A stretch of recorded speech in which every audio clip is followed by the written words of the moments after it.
Good morning. If you are listening on Monday morning, hi. I am recording this morning, hence why I'm going with the good morning greeting for you all. I'm really excited to dive in today. I have been wanting to record a topic like this for quite some time, and this morning just felt like the right time to do it. It came up authentically this week with a client of mine, and I'm actually experiencing this currently as well. So, what I want to talk about today is something that so many of us struggle with.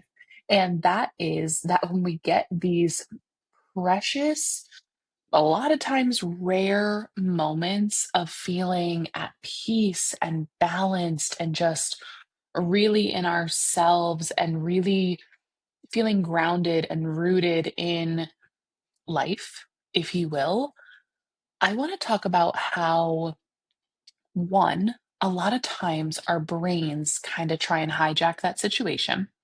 And two, I want to talk about some of the ways that we can try and nurture this more, right? How can we feel more well and aligned and in self and connected to ourselves and humanity and the world more often?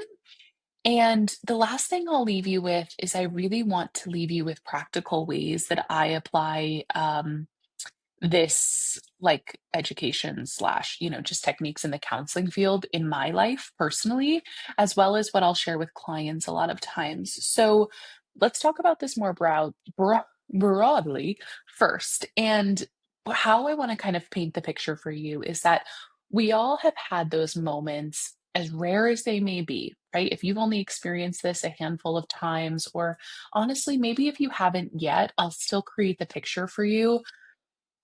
I personally feel like there are these moments or times that like stillness comes in. We feel grounded, we feel centered, we feel connected. And I personally want to cultivate that in my life more. I would love to tell you that as a person in this mental health space that I have achieved this. And the answer is I have not. This is a I'm simultaneously working on this probably alongside you because when we live in a world such as the one that we do, there is immense amounts of pain and suffering and violence and real life stressors, issues, problems, systematic issues that have been seeped into our world, right? So, this ability to live in this really grounded, peaceful, rooted state, I find has been very unattainable for me in life. And I'm proud, and this is twofold for me because, in one breath, I am proud that I have still remained connected to the fact that this life is not all rainbows and sunshine and blissful because of the very real nature of our world. And that also can be really hard because when you're so attuned to suffering, such as me, right, in the mental health field, we've got to find that balance of, okay, we have a recognition that this exists. What areas in life can we show up to do our part?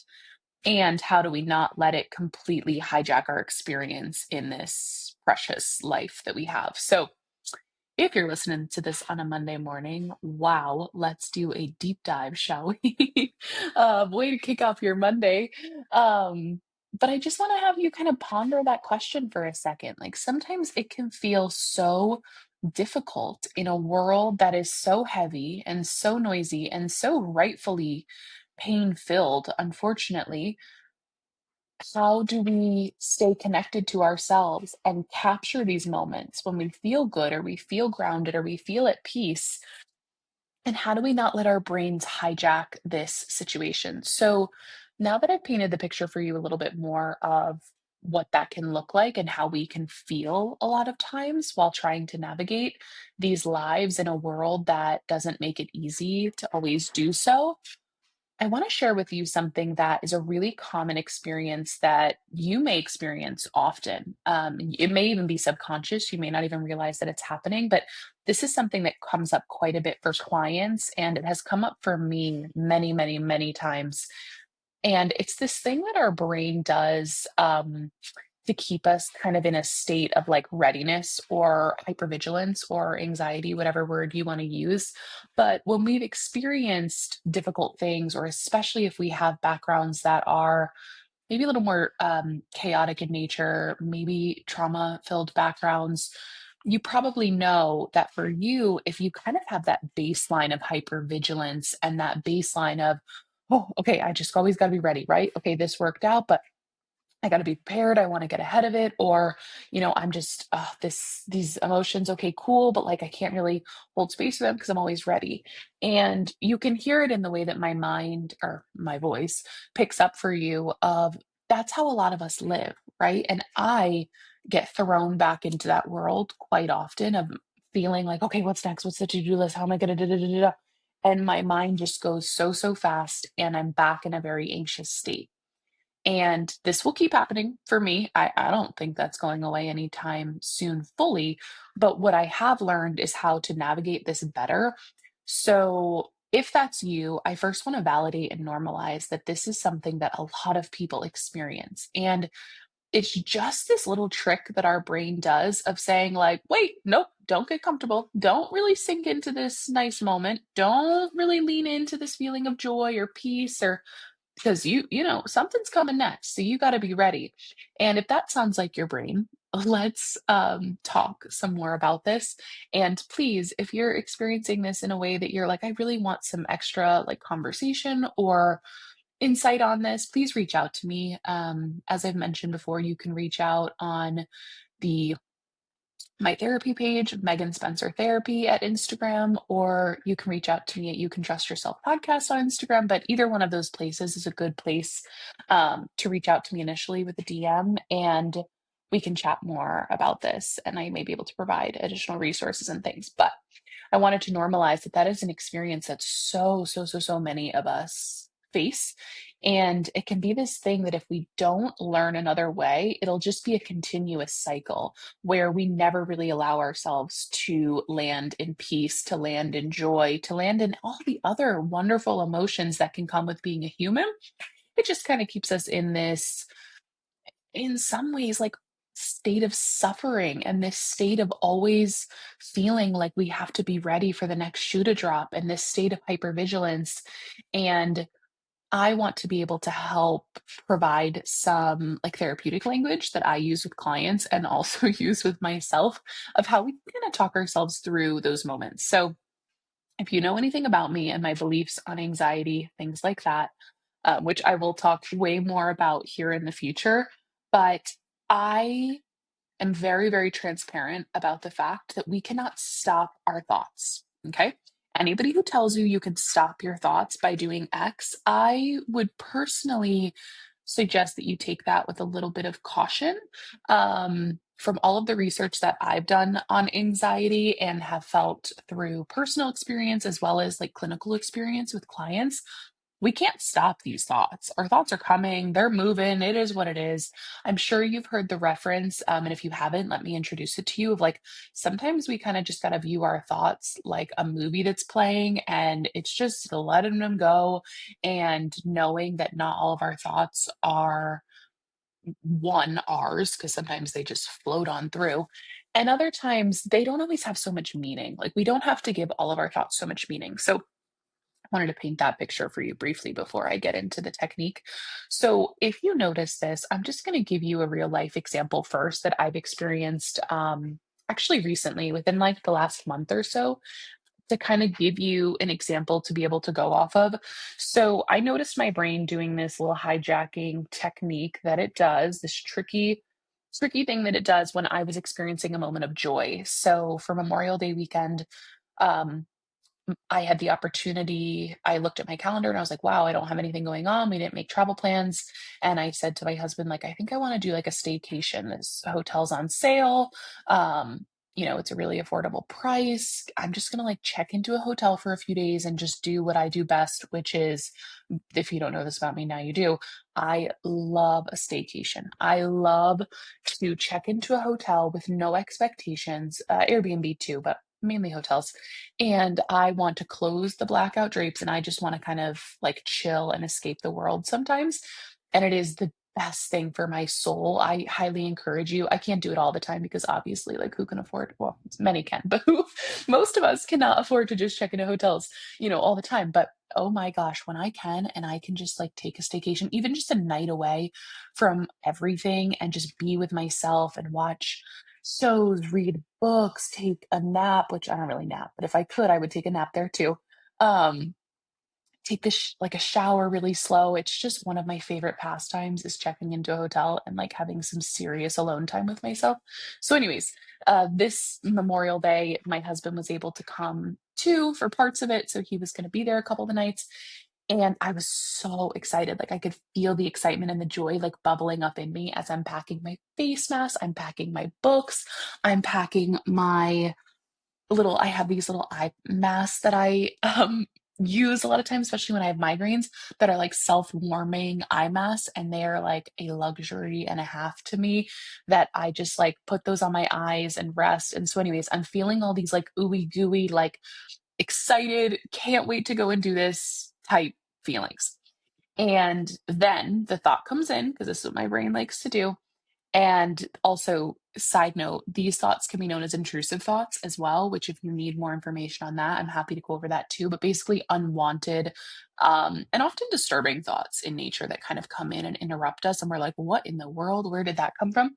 So I received one of those good old intrusive thoughts. And I was thinking, like, what if my husband, what if something happens to him before he can come on the trip? Like, what if something, what if he gets hit by a car? Or what if this happens? And those thoughts, thankfully, I have the understanding that this is what my brain does from time to time, right? And I have had the experience of knowing that this is what our brains do when it's trying to keep us in a hypervigilant state.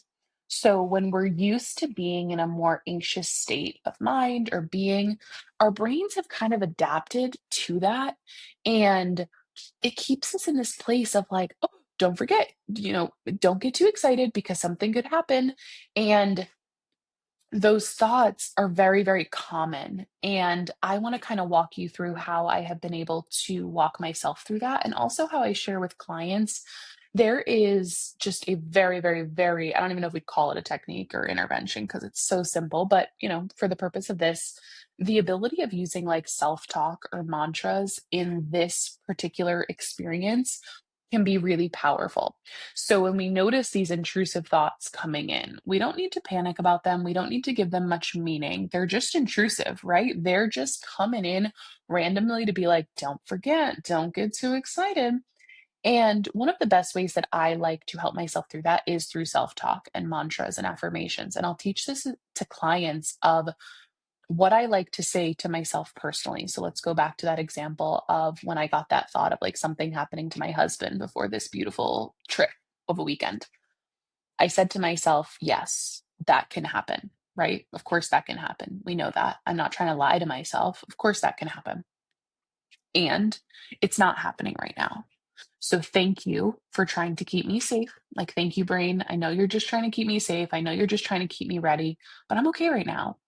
When something in the future happens, obviously, willing that that is not these intrusive thoughts, but things do happen in life and we don't need to be prepared for them 24/7 because we trust ourselves enough to know that we will handle it when the time comes, right?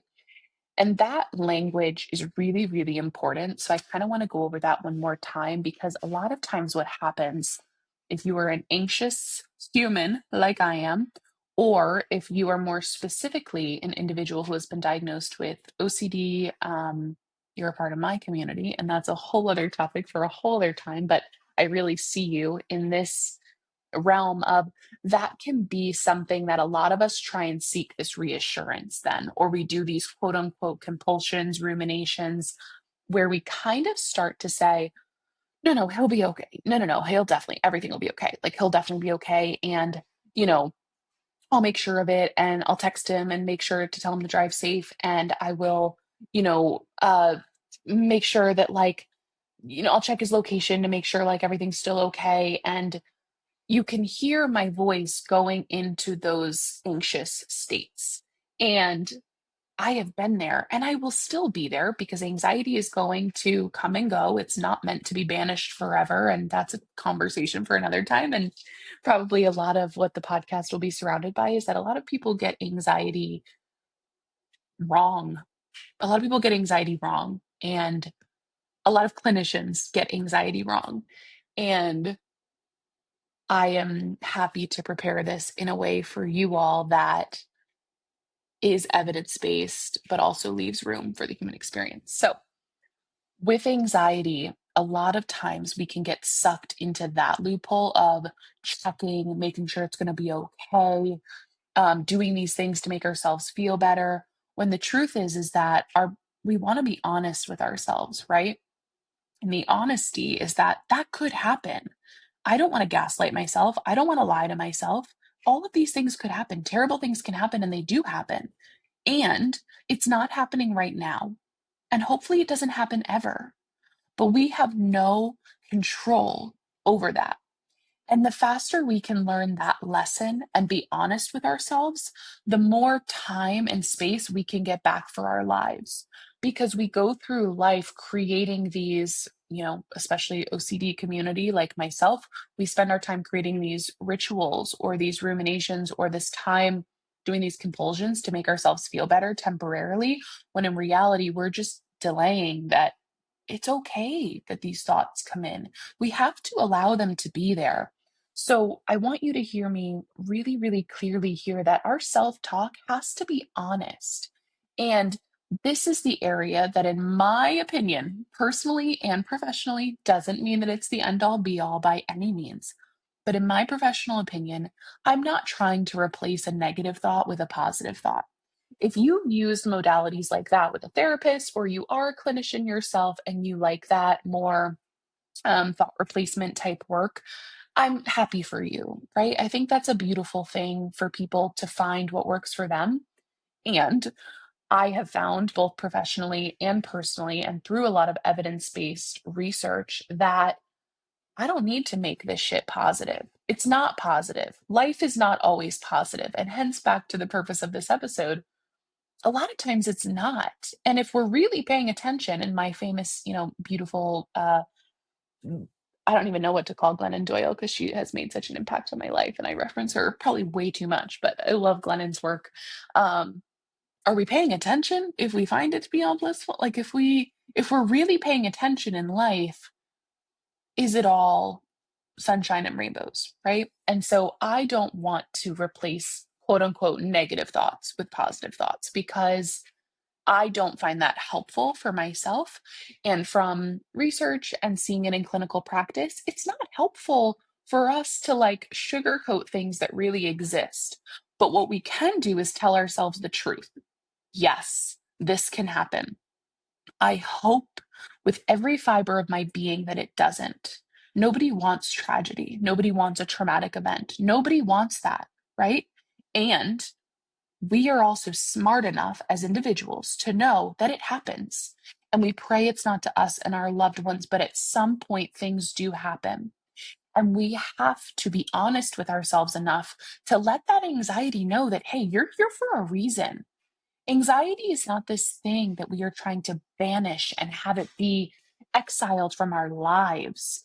In fact, we need some level of anxiety. I like to use the language of like a lower level of it, right? Because nobody wants to live in that anxious state all the time. But we need some level of anxiety to survive this world. And so when we try and banish it, um, that's where we run into problems. I'll have a lot of clients who come in and they present with, feeling anxious, and I'll always say, what's your goal of how, if you could wave a magic wand and you had something come out of this therapeutic experience, what would you wish for that to be? And a lot of clients will say, I want no more anxiety. And I have to give a lot of psychoeducation on anxiety is not the enemy here, although it does feel like it can be. And a lot of the language at times is that it is this thing that comes in and hijacks us, and it's because it feels like that. but we have options to create a better relationship with our anxiety. And this experience and this example of the self-talk that I just gave you is one of the ways that we can do that, is having a honest and open conversation with this anxious part of us and saying, thank you for trying to keep me safe. And I don't need you right now. I'm going on a beautiful weekend getaway. You, anxiety, why don't you have the night off? I will truly use this in the therapeutic setting with clients of when anxiety shows up so strong and so loud and comes in the form of intrusive thoughts or whatever it may be. I have had clients talk to their anxiety as if it's a little person, as if it's a little monster, as if it's a creature, whatever it may be. Why don't you just take the night off? I'm okay right now. You'll know if I need you, and I'll know if I need you, and we're here, right? You're a part of me. But how do I take this anxiety from being right here in front of my face and just keep you over here? I know I can't get rid of you. I know I need you, but how do I just like move you move you over to the side, right? So I hope that that explanation was helpful. If you want more information on how self-talk and different techniques that I have for allowing that anxious part to relax in some ways, I am happy to provide that, share more of that, whatever you may need. And I want to talk now about when we find those moments that I described in the beginning of this episode. When we find those moments where we are like really present or peaceful or filled with joy or some of the more like ooey gooey, beautiful human moments in life, how do we melt into those? Because they're not always going to be around. And we have to normalize the fact that it's going to come and go at times. Do we want to nurture this to have it more often than not? Of course, right? I don't think there's anybody in life who's like, yeah, no, I want to suffer all the time. Like, I don't want to reach this state of feeling better or more well or more aligned. We all want that more. And when it happens, we have to stop fighting it happening.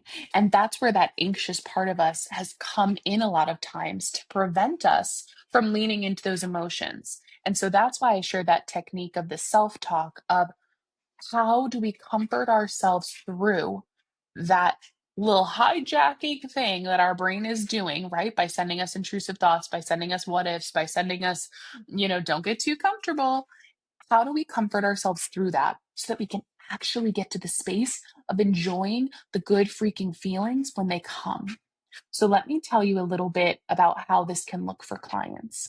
I have a client recently who's really experiencing a time where she's just feeling aligned and well, and things are going well.